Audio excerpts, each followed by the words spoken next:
The first thing you notice isn't the size of the gates. It's the silence. Not the empty kind, but the kind that costs money, millions of dollars spent engineering distance from the rest of the world. The kind of silence that exists only where privacy has been purchased outright. The iron gates rise slowly, controlled by biometric sensors buried beneath polished obsidian panels, and as they open, the world you came from disappears. Cell towers fade. Traffic noise dies. Reality recalibrates. Ahead of you stretches a private road carved through manicured land so vast it feels more like a country than a property. This is the $500 million mansion no one can afford, and before you even see the house, it's already reminding you why you don't belong here. The driveway alone is longer than most suburban neighborhoods. Imported Italian stone lines the path, each slab custom cut and laid by craftsmen flown in for a single purpose: perfection. On either side, rows of ancient olive trees, some over 1,000 years old, stand like silent witnesses to obscene wealth. They were uprooted from Mediterranean soil, transported across oceans, and replanted here because money at this level does not negotiate with nature. It commands it. As your car glides forward, tires barely whispering against the heated stone beneath, you begin to understand something unsettling. This place was not built to impress. It was built to intimidate. The mansion reveals itself slowly, deliberately, like it knows anticipation is part of the experience. At first, only fragments appear, glass catching sunlight, white limestone walls emerging from behind hills sculpted to look untouched. Then suddenly it's all there. 28 bedrooms. 35 bathrooms. Multiple wings, each larger than most luxury hotels. The architecture is a fusion of old-world European royalty and hyper-modern American dominance. No sharp edges. No unnecessary drama. Just confidence. The kind that doesn't need to announce itself. The kind that whispers, "You could never afford this," and that's exactly the point. Security is invisible but omnipresent. You don't see guards but you feel them. Thermal cameras embedded in landscaping. Facial recognition scanning every movement. A private command center beneath the West Wing monitoring global threats in real time. This mansion doesn't just protect wealth, it protects power. The owner, whose name is rarely spoken publicly, designed it as a fortress disguised as a home. Not because he fears the world, but because the world wants what he has. And here wanting isn't enough. As you step inside, the temperature adjusts instantly to your body. The doors close behind you without a sound, sealing you into an environment engineered down to the molecule. The air is filtered, purified, subtly scented with a fragrance created exclusively for this house. Never sold, never replicated. The floors beneath your feet are hand-polished marble sourced from a quarry that no longer exists. Not because it ran out, but because the owner bought the land and shut it down. Exclusivity at this level isn't about having rare things. It's about making sure no one else ever can. The foyer alone could swallow most mansions whole. A ceiling stretches 6 stories high, crowned with a custom chandelier composed of thousands of individually cut crystals, each aligned to refract sunlight at specific angles throughout the day. Morning light feels soft, almost spiritual. By evening, the room glows like liquid gold. There are no family photos. No personal clutter. This is not a place designed for warmth. It's designed for control. Every object exists for a reason, and every reason traces back to dominance. To the left, a gallery corridor extends longer than a football field, walls adorned with art pieces that museums have tried and failed to acquire. Original Basquiat's. A private Monet no one outside this house has ever seen. Sculptures commissioned from artists who were given blank checks and one instruction: create something that has never existed before. The value of the art alone could destabilize small economies. Yet here, it functions as wallpaper for a man who long ago stopped counting zeros. The living spaces don't feel lived in. They feel curated. Couches upholstered in fabric woven from rare silk blends. Tables carved from single slabs of fossilized wood older than recorded history. Everything whispers permanence. Nothing here was made to be replaced. In a world obsessed with trends, this mansion exists outside time. It doesn't chase relevance. It defines it. Beyond the main living area, glass walls retract seamlessly, revealing a view that doesn't look real. A private valley unfolds, complete with vineyards, lakes, and rolling hills engineered to mimic untouched wilderness. Somewhere in the distance, a private golf course snakes through the land, holes redesigned by legendary players flown in for private consultations. There are no neighbors. There never will be. Zoning laws were rewritten for this place. When you have enough money, rules become suggestions. The kitchen, if it can even be called that, is larger than most restaurants. Professional-grade equipment sits unused because the owner doesn't cook. He employs chefs who rotate internationally, each bound by non-disclosure agreements that outlive careers. Ingredients are sourced daily via private supply chains. If a specific fish is desired, it's flown in within hours. If a wine isn't available, it's acquired. Not purchased, acquired.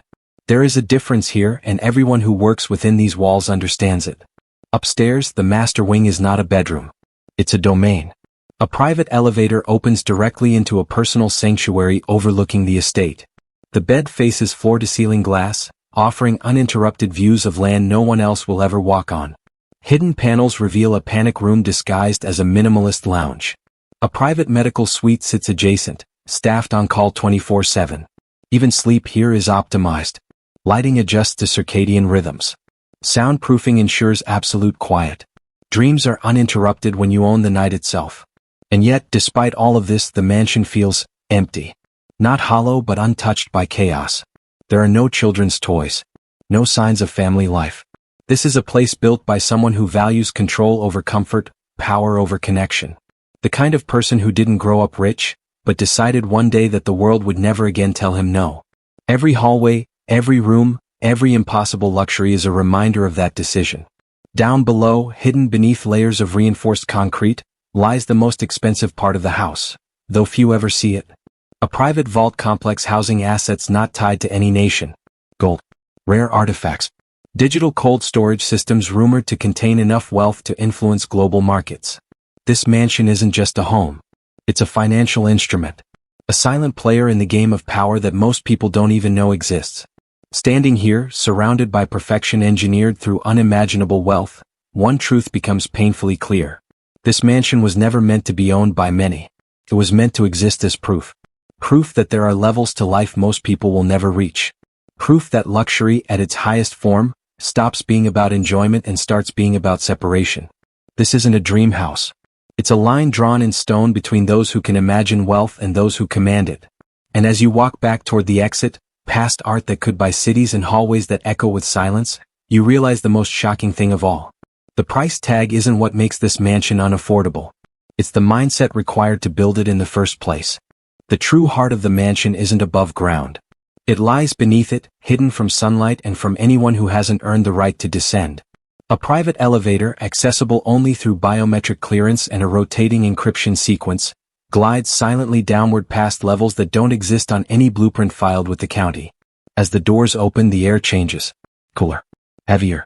This is where indulgence replaces display, where luxury stops performing and starts obeying. The entertainment wing stretches wider than a city block, its ceilings reinforced to withstand earthquakes that would level entire neighborhoods. This isn't excess. It's preparation. The private cinema is the first thing that demands your attention, not because of its size, but because of its restraint. No neon lights. No flashy gold accents. Just deep, sound-absorbing walls upholstered in custom leather, seats molded precisely to the owner's body using biometric scans. The screen is not advertised as the largest in the world, yet it quietly surpasses most commercial theaters. Films are screened here before premieres, sometimes before post-production is complete. Directors sit nervously in these chairs, watching their life's work in silence, waiting for a nod that could determine careers. In this room, opinions carry weight measured in stock prices. Beyond the cinema lies a lounge that feels more like a private members' club than part of a home. A long bar carved from a single piece of volcanic stone glows softly from within, illuminated by fiber optics hidden beneath its surface. Bottles line the walls, many without labels because names don't matter at this level. Some spirits were distilled decades ago and never released publicly. Others were produced once, exclusively for the man who owns this house. Here, deals are discussed casually, often between sips, often without contracts. Trust, power, and leverage replace paperwork when everyone in the room understands the stakes. Further down the corridor, a set of reinforced glass doors opens into what looks like a museum at first glance. Then you realize it's a garage. Not the kind with oil stains and concrete floors, but a climate-controlled vault designed to preserve machines worth more than art. Hypercars rest beneath soft lighting like predatory animals at ease. Limited-run Bugattis. One-off Ferraris built for clients whose names never appear on public registries. Concept cars never meant for production, acquired through influence rather than purchase. Each vehicle is maintained by a private team flown in monthly, because even mechanics here must be elite. But the cars are rarely driven. They exist as symbols, as reminders that speed, like money, is most powerful when restrained. The owner prefers a different kind of movement. Private jets waiting on private runways, helicopters lifting silently from pads hidden among the hills. Travel, for him, is frictionless. Borders are inconveniences handled by assistants long before wheels touch ground. Time zones bend. Schedules obey. As night falls above, the mansion transforms without effort. Lighting shifts automatically, mimicking twilight hues designed to calm the nervous system. Music flows through the walls, not from speakers, but from vibration panels embedded throughout the structure. The sound doesn't come at you, it surrounds you, subtle and controlled. Somewhere upstairs, guests begin to arrive, not crowds but individuals. People whose names move markets, whose presence changes rooms. They arrive quietly without announcements, because privacy is the ultimate currency here. The gatherings are never loud. There is no chaos, no excess laughter. Conversations happen in low tones, often in corners overlooking the valley below. Glasses clink softly. Eyes meet and linger just long enough to communicate understanding. This is not a party.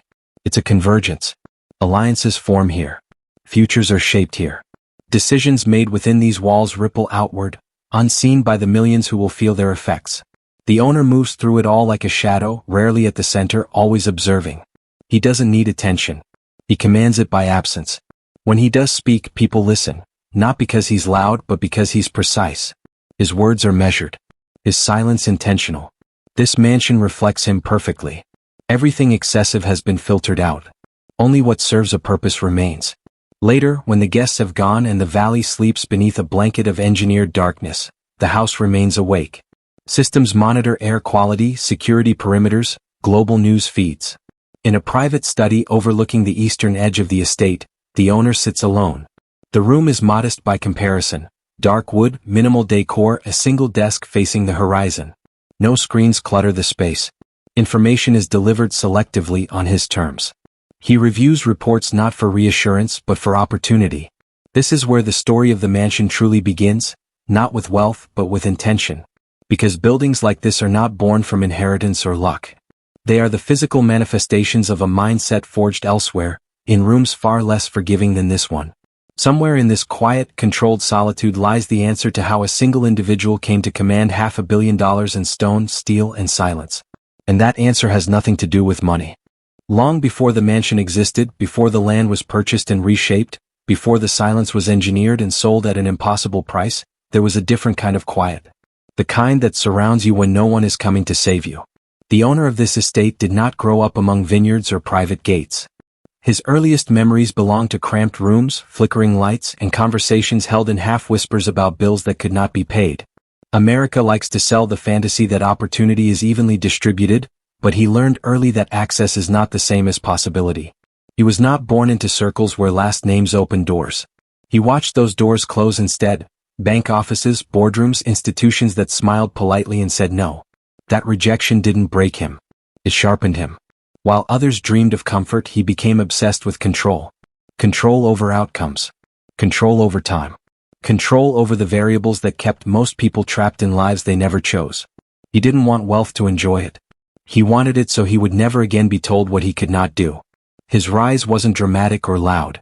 There were no viral moments, no overnight success stories fit for interviews. It was methodical, calculated. He learned systems the way others learned language, finance, technology, human behavior. He understood that money follows leverage and leverage follows information. While others chased status symbols, he chased infrastructure. Quiet investments. Unsexy industries. Places where power accumulated slowly, unnoticed, until it became irreversible. The first real fortune didn't come with celebration. It came with paranoia. He learned quickly that visibility invites vulnerability. The more he gained, the less he showed. Properties were purchased through layers of entities. Assets diversified across borders. Names disappeared from public records. He wasn't hiding from the law, he was hiding from attention. Because attention, he learned, is expensive. By the time his net worth crossed thresholds most people can't conceptualize, he had already outgrown the idea of rich. Rich people consume. Powerful people position. He stopped asking what something cost and started asking who controlled it. Land. Resources. networks, influence. The mansion would come later, not as a reward but as a tool. The elite circles he entered were not impressed by money alone. In America's highest rooms, money is assumed. What matters is discretion, reliability, the ability to solve problems without creating new ones. He became valuable not because of what he owned, but because of what he could make disappear. Bad press, regulatory friction, unfavorable outcomes. Power, he learned, is the ability to reduce complexity for others. The mansion was conceived during one such moment, after a late-night conversation overlooking a city skyline, where a man twice his age casually mentioned that true security isn't about guards or weapons. It's about isolation. About owning enough space that the world cannot reach you unless you allow it. That idea stayed with him. Grew. Took shape. $500 million later, it stood in stone and glass, a monument to separation. But even here, surrounded by perfection, the past never fully leaves. The owner walks the halls at night, sometimes alone, hands clasped behind his back, listening to the silence he paid for. It reminds him of where he started. The difference now is choice. This silence bends to his will. The world outside does not. He knows something most people never will. That luxury is not freedom. It is responsibility at scale. Every decision carries weight. Every alliance carries risk. Trust is rare. Betrayal is expensive. The mansion protects him from many things but not from consequence. That is the price of operating at this altitude. This is why the house feels untouched by warmth. Why there are no personal artifacts scattered carelessly. Attachment creates weakness. Sentiment clouds judgment. He has seen empires fall because someone loved something too much. Here everything is intentional. Even emptiness has purpose. And this is the final truth hidden within these walls. The mansion is not the peak. It is the buffer. A place to retreat, recalibrate, and observe. The real game is still being played elsewhere. In markets, in policies, in quiet rooms where decisions are made that will reshape landscapes far beyond this private valley. The $500 million mansion is not something to aspire to. It is something to understand. Because the people capable of building it are not chasing beauty or comfort. They are building distance between themselves and everyone else. And distance, in America's highest circles, is the most valuable asset of all. There is a cost to living above everyone else, and it has nothing to do with money. It begins quietly, almost politely, the way altitude sickness does. At first, you don't notice it. You tell yourself the distance is necessary, the isolation strategic. Fewer people. Fewer distractions. Fewer threats. Inside the $500 million mansion, this logic is embedded into the walls themselves. Long corridors that discourage lingering. Rooms designed for function, not intimacy. Spaces that feel vast even when occupied. The architecture doesn't just protect the owner, it conditions him. The ultra-elite don't suffer from loneliness the way ordinary people do. They suffer from something far more subtle, detachment. When everyone wants something from you, connection becomes suspect. Smiles are analyzed. Compliments weighed. Even silence feels transactional. In this mansion, conversations are brief, efficient, purposeful. No one overstays. No one relaxes fully. Comfort here is a liability. The owner understands this better than anyone. He has watched relationships fracture under the pressure of imbalance. Friends who became dependents. Partners who mistook access for equality. At a certain level of wealth, even love must pass through filters. Motives blur. Intentions hide. The mansion absorbs these lessons and reflects them back. Clean lines, controlled environments, no emotional clutter. At night, when the systems dim and the valley disappears into engineered darkness, the house becomes something else entirely. The silence deepens. Not oppressive but revealing. In these hours, the owner walks alone through rooms worth more than entire city blocks, aware of every step echoing against stone imported from half a world away. This is when the truth surfaces. Power does not eliminate fear. It refines it. Fear of exposure. Fear of erosion. Fear of becoming irrelevant. The mansion is designed to withstand natural disasters, economic shocks, and human intrusion, but it cannot shield its owner from time. That is the one force no amount of money has yet negotiated with successfully. Every system in the house is optimized for longevity, yet the man at its center knows his own limits intimately. This awareness changes how he views people outside these walls. The world moves faster out there, louder, messier. People chase visibility, validation, moments. Inside the mansion, those pursuits feel primitive. Here, success is measured in quiet control, in problems solved before they announce themselves.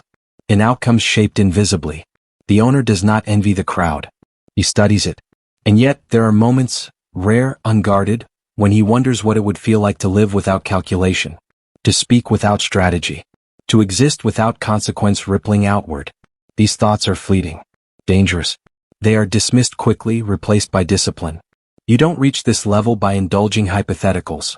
The mansion reinforces this mindset relentlessly. Every convenience removes friction. Every safeguard reduces risk. Over time, life becomes smoother, quieter, more predictable. That predictability is intoxicating and isolating. Chaos is where most people feel alive. Order is where power resides. This house exists entirely in the latter. This is why no one can truly afford it. Not because of the $500 million price tag, but because of what it demands in return. To live here is to accept a life where boundaries are permanent, where spontaneity is curated, where freedom is redefined as control. The mansion does not adapt to its owner. The owner adapts to the mansion. And that adaptation is irreversible.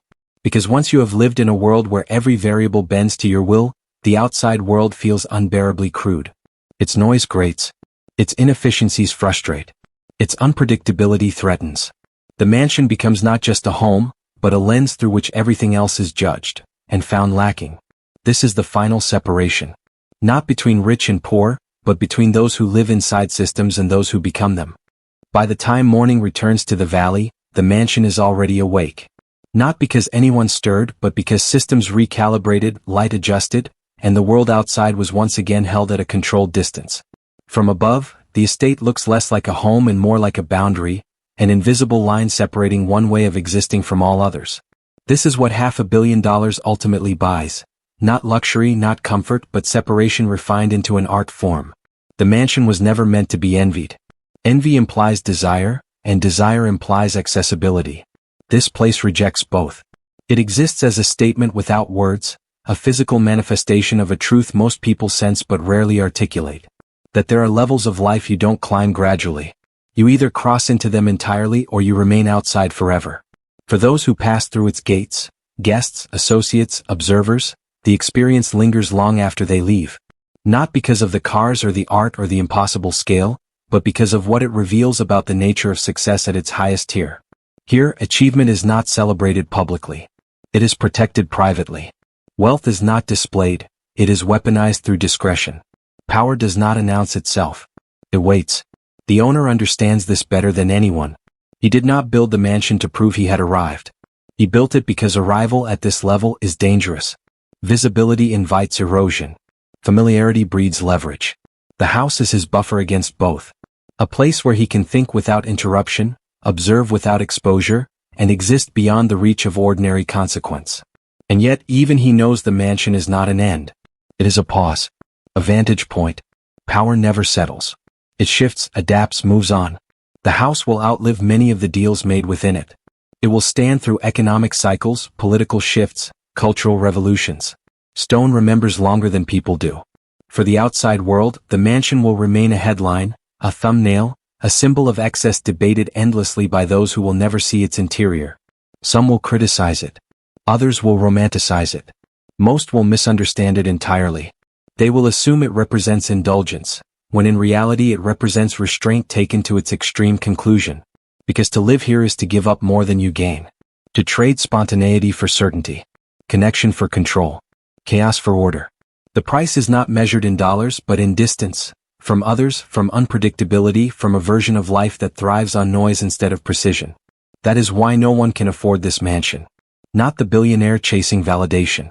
Not the celebrity craving attention. Not the investor counting returns. The cost is not financial. It is psychological. It demands a willingness to become unreachable, unrelatable, unmovable. It requires you to value silence over applause, leverage over love, permanence over pleasure. As the gates close once more and the private road disappears behind you, one final realization settles in. The mansion does not ask whether you want this life. It assumes you already chose it. Long before the money, long before the land, long before the silence. And for those who haven't made that choice, this place will always remain exactly what it was designed to be. Untouchable.